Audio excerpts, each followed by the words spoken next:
अस्सलाम वालेकुम नाजरीन, और साफ डिजिटल के साथ मैं हूं आमना मजीद।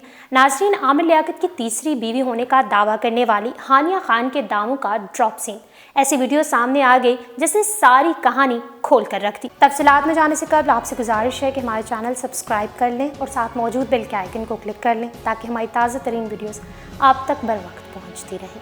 नाज़रीन, तहरीक इंसाफ के रुकन कौमी असम्बली और मारूफ मेज़बान डॉक्टर आमिर लियाकत हुसैन ने उनकी तीसरी बीवी होने का दावा करने वाली खातून हानिया खान की अपने अहलखाना और मोहल्लेदारों के साथ झगड़ने की वीडियो सोशल मीडिया पर अपने ऑफिशियल पेज पर शेयर की है। उन्होंने इसके साथ एक तवील पोस्ट लिखकर मामले को वाज़े भी किया है। आमिर लियाकत ने कहा है कि मैंने 1 माह तक बुहतान और तोहमत तराजी बर्दाश्त की, ना स्क्रीनशॉट्स मेरे ना आवाज़ मेरी। हाँ, मैंने एक टैक्सी ड्राइवर की इस खस्ता हाल मकान जाकर मदद ज़रूर की थी और राशन दिलवाया, और उसकी बेटियां माँ के साथ पार्लियामेंट लॉजेस आई और मैंने उनसे मज़ीद इमदाद का वादा भी किया था।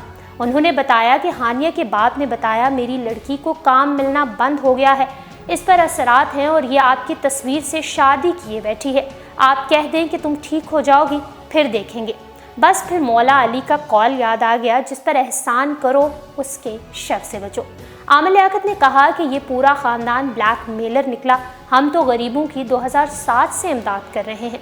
921 ख़ानदान महमूदा सुल्ताना फाउंडेशन की ज़ेर कफ़ालत है। गो कि अब कोरोना वायरस के बाद से इमदादी रकूम उस तरह नहीं मिलती जैसे पहले मिलती थी, लेकिन जितना हो सकता है उतना हम करते हैं।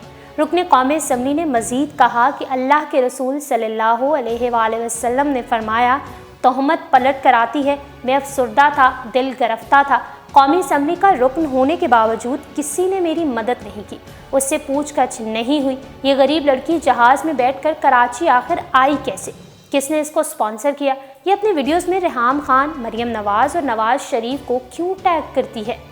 इसके हर बयान में इतना तजाद आखिर क्यों है? उन्होंने कहा कि झूठ के पाँव नहीं होते तो फिर इससे तफ्तीश क्यों नहीं की जाती? डिप्टी कमिश्नर इस्लामाबाद को शिकायत के बावजूद खामोश क्यों पाया गया? इसका मेडिकल क्यों नहीं करवाया गया? क्योंकि बकौल उसके वो प्रेग्नेंट थी और उसका बच्चा भी ज़ाया हो चुका है।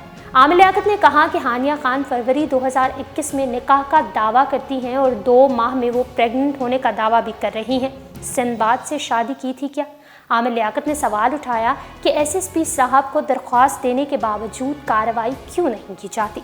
इसका फेसबुक पेज जो शर पसंदी का घर बन चुका है, वो बंद आखिर क्यों नहीं किया जाता? उन्होंने मज़ीद कहा कि इसकी इखलाकी ग्राउट का ये आलम है कि अपनी माँ को गंदी गंदी गालियाँ दी हैं, बाप को जलील कर रही है।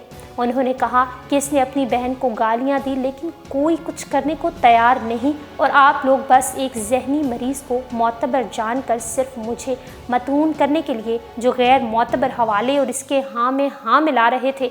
देख लें, अल्लाह पाक अपने हबीब सल्लल्लाहु अलैहि वसल्लम के नाम लेवा को तन्हा नहीं छोड़ता। क्या आप जानते नहीं कि घटिया वीडियो शायद पैसे देकर बनाई गई हो या डरा धमका कर रिकॉर्ड की गई हो? आमिर लियाकत ने यह भी कहा कि मैं अरसे से लोगों की मदद कर रहा हूं और करता रहूंगा, लेकिन जो मेरे साथ मेरे अपनों ने किया है, किरदार पर उंगली उठी और खामोश रहे, वो अल्लाह के फैसले का इंतज़ार करें। मैं खामोश रहा क्योंकि मेरे आका ने फरमाया कि तोहमत लगे तो खामोश रहने वाले को कई बरस की नफली इबादत का सवाब मिलता है। और साफ डिजिटल से फिल वक्त इतना ही। मज़ीद अपडेट रहने के लिए हमारे चैनल सब्सक्राइब करें और डेली और साफ को इंस्टाग्राम पर फॉलो करने के लिए डिस्क्रिप्शन में दिए गए लिंक पर क्लिक करिए।